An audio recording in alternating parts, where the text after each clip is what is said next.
Alright, this is Jeremy with theonyxgroup.com. Today's Onyx News wanted to cover a little bit about composting and using vermicompost.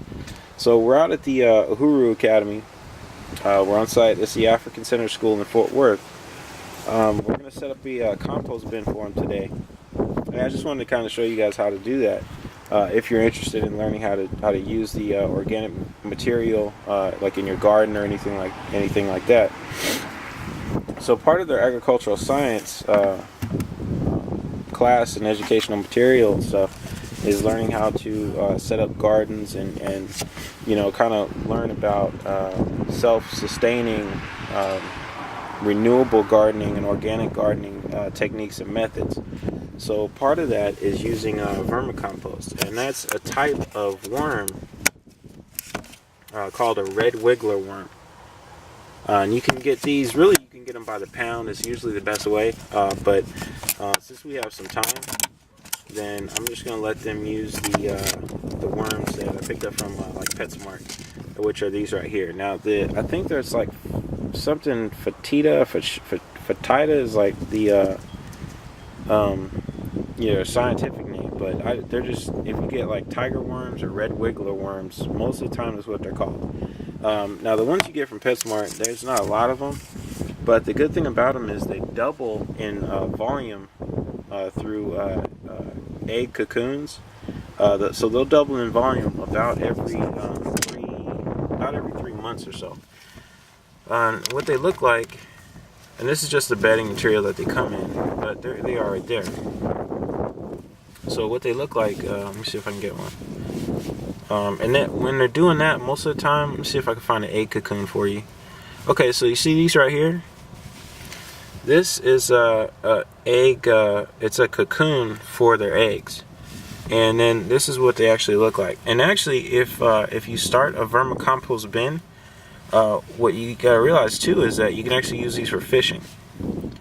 And then part of their material, their waste material, is some of the most fertile organic material that you can add to your garden.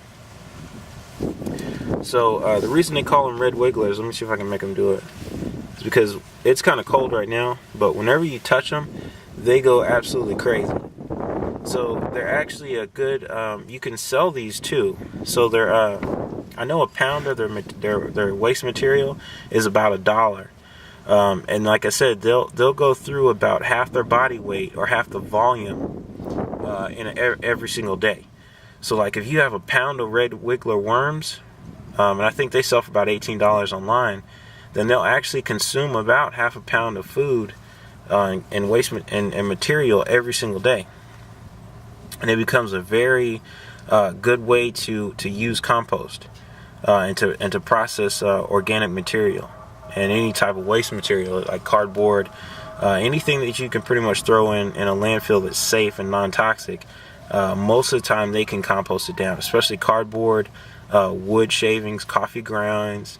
What we do at our house is pretty much keep it in a 5-gallon bucket, and then as it fills up, we're trying to work with the community and like rotate these 5-gallon buckets around and bring them to the school.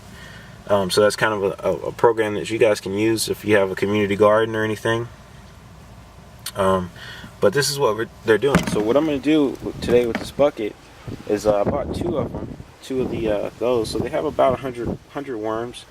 And then all you have to do is basically drill little holes. I think the holes are about 1/8 of an inch with a drill bit, just all the way around. And then you want to drill some holes in the bottom for drainage. And sometimes you want to actually have a darker bin. So I'm gonna have to get a different bin, but this is what I had to work with today.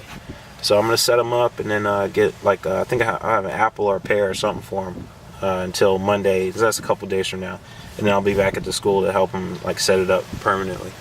But that's pretty much how to use compost worms, red wiggler worms, and this is vermicomposting. If you guys are interested in learning a little bit more about it,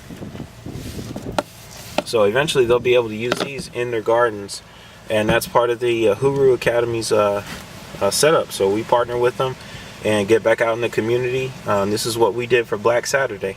And once again, I'll ask you guys, what did you guys do to improve our community this week?